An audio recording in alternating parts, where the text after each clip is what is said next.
لوگ سمجھتے ہیں کہ یہ پختونوں کے نام ہے، حالانکہ یہ ہندوستان کے انبیاء کے نام ہے۔ 13 یا 17 پیغمبر ہندوستان میں آئے، اکثر کے نام خان گل، گل خان، گلزار، یہ نام ہے۔ بس دتا پارا خبر تعجب کی گا دا کم زیلی کی تحصیلی دلی مانا تو تکر کے چتو خطوی دغا آسمان دے دغا جنت۔ اللہ، یہ پہلے ایک کتاب شائع ہوئی تھی حکیم الاسلام کے جواہر پار ہے، پھر شائع ہوئی تھی انسان کی فضیلت کا راز، اب وہ شائع ہو گئی ہے معجزات انبیاء، ادارہ اسلامیات لاہور سے شائع ہے۔ دارالعلوم دیوبند کے سابق محتمم اہل حق کے نظار و بصار عالم قاری محمد طیب صاحب نے دارالعلوم حقانیہ کوڑا خٹک میں سالانہ جلسے میں 4 گھنٹے تقریر کی، عشاء کے بعد صبح تک۔ قاری صاحب کی تقریر 4 اور 6 گھنٹے ہوتی تھی، اور اس میں مولانا یوسف بنوری، مولانا عبدالحق، مولانا شمس الحق افغانی جیسے لوگ کاپی لے کے بیٹھتے تھے۔ سلام، دیوبند کا محتمم تو ایسا ہو۔ اس میں ہندوستان کے انبیاء کا ذکر کیا ہے۔ ہندوستان سے مراد یہ 47 والا ہندوستان نہیں ہے، ہند اور سندھ۔ پیغمبر کی خدمت میں آدمی آیا، آپ نے پوچھا من اینا، اس نے کہا من الہند، کہا من الہند او السندھ ہما اخوان من ابن نوح، ہند اور سندھ 2 بھائی ہیں، نوح علیہ السلام کے پڑ پوتے ہیں۔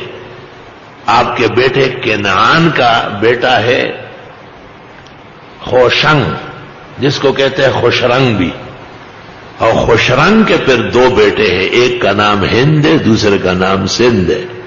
یہ سارے افغانستان اور یہ کاشغر اور چائنا اور یہ سارا برما، رنگون، یہ سب ہندوستان ہے، ہند اور سندھ۔ پھر اس میں سے ہند جو ہے اس کے بچے 60 ہیں، ان میں پشاور بھی شامل ہے، کاشغر بھی شامل ہے، کابل و زابل بھی شامل ہے۔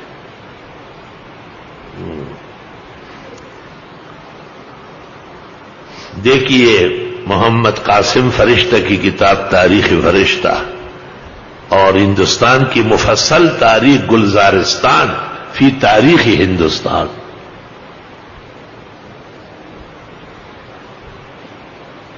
امام راضی کہتے ہیں تفسیر سورۃ یوسف میں 12ویں پارے میں ہندوستان گیا کیونکہ یہ ابراہیم علیہ السلام کا وطن ہے۔ یہ دیکھ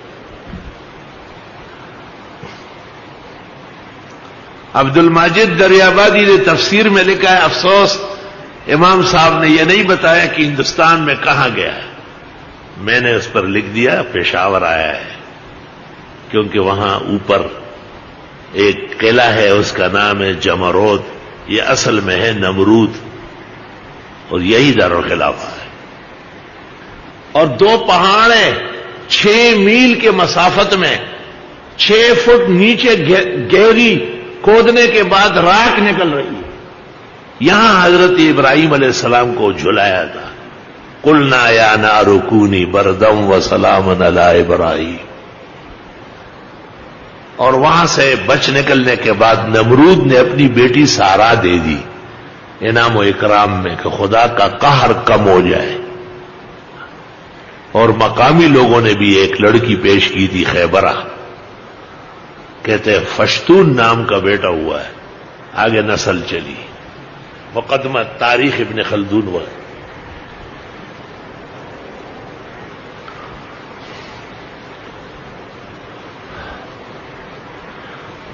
تقسیم میں فرق ہے۔ ابو ریحان البیرونی یہ سندھ میں ایک جگہ ہے،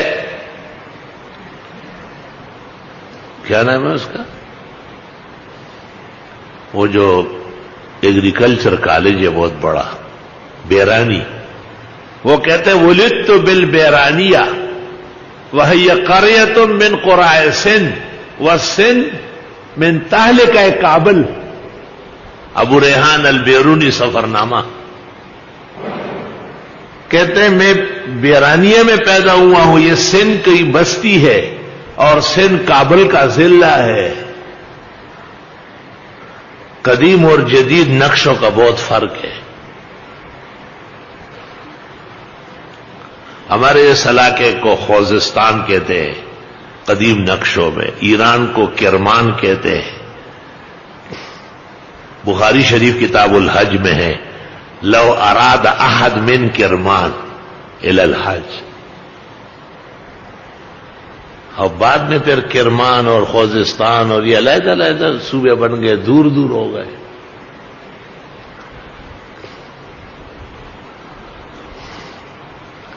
سندھ کے عروج اور زوال اور سندھ میں اور ہند میں مسلمانوں کی آمد